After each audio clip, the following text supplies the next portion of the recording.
बिस्मिल्लाहिर्रहमानिर्रहीम इय्याक नअबुदु व इय्याक नस्तईन। मेरे पाकिस्तानियों, सबसे पहले तो जो स्वीडन के अंदर कुरान की बेहुरमती की गई आज़ादी राय के नाम के ऊपर मैं चाहता हूँ कि एक ज़िंदा कौम जो कि अपने दीन से प्यार करती है और जो अल्लाह की किताब वो हमारे दिलों में उसकी इज़्ज़त है और अल्लाह के जो हमारे पैगंबर हैं नबी सल्लल्लाहु अलैहि वसल्लम उनकी इज़्ज़त है, तो जब इस तरह की चीज़ होती है तो हम एक ज़िंदा कौम की तरह एक पुरअमन तरीके से ज़रूर बताएं, पैगाम पहुँचाएँ कि हमें इसकी तकलीफ़ हुई है। तो मैं आप सबको कहता हूँ, मैं सिर्फ तहरीक इंसाफ के लोगों को नहीं, कौम को कहता हूँ कि जुमे के बाद आपने सब ने जुमे की नमाज के बाद निकल के मुजाहरा करना है पुरअमन तरीके से। हमेशा पुरअमन रहो क्योंकि हमारा मुल्क है, हम कोई नुकसान नहीं पहुंचाना चाहते, लेकिन एक पुरअमन तरीके से एहतजाज हो ताकि पैगाम जाए कि पाकिस्तान वो कौम है जो इस्लाम के नाम पे बनी थी और हमें तकलीफ़ हुई है कि ये वहाँ की पुलिस ने इजाज़त दी कि जनाब आप कुरान शरीफ को जला दें और आज़ादी राय के मुताबिक। आपको पता होना चाहिए कि पाकिस्तान की वजह से आज 15 मार्च दुनिया के अंदर एंटी इस्लामोफोबिक दिन बनाया जाता है, यानी जो इस्लाम के ख़िलाफ़ जो हरकतें होती हैं, मसलन नबी सल्लल्लाहु अलैहि वसल्लम की शान में गुस्ताखी होती है और ये जान के जिस तरह ये कुरान शरीफ को जलाया गया, इसको ये इस्लामोफोबिया के अंदर आता है। तो हमारी वजह से यूनाइटेड नेशंस में 15 मार्च को इस एंटी इस्लामोफोबिया दिन बनाया जाता है।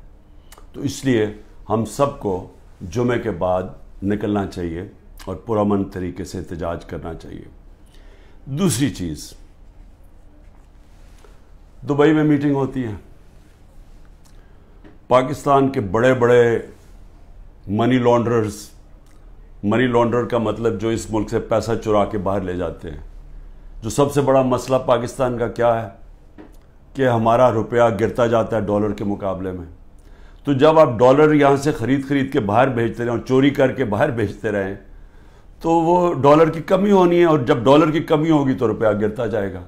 उसके अलावा भी हमने एक्सपोर्ट्स के ऊपर जोर नहीं दिया, कभी किसी ने तवज्जो ही नहीं दी कि हम अपनी आमदनी कैसे बढ़ा सकते हैं। हिंदुस्तान की आज जो एक्सपोर्ट्स हैं ये ज़रा समझ लें 600 अरब डॉलर के करीब है।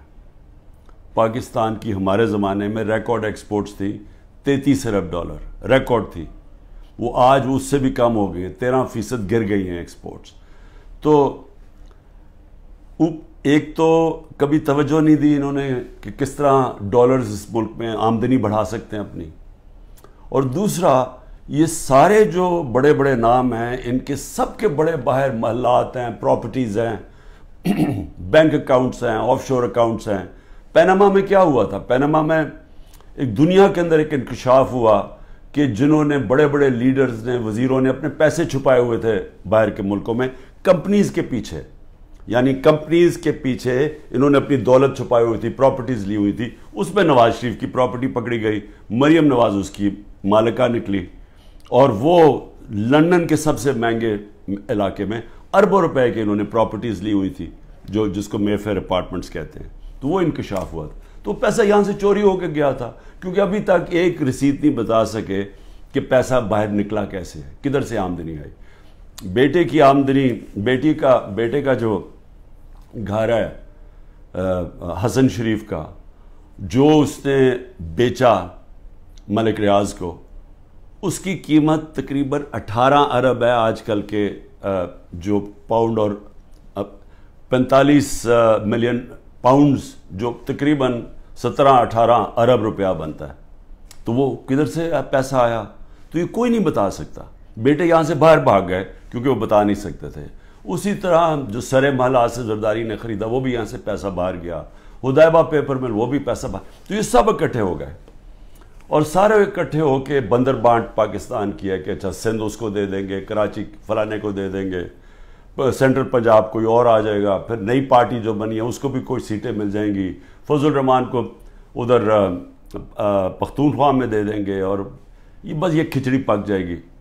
تو یہ ساری بندر بانٹ دبئی کے اندر ہو رہی تھی کہ جس طرح کہ کوئی سودا نہیں ہو رہا ہوتا کسی کے اوپر، یہ سودا ہو رہا تھا پاکستان کا۔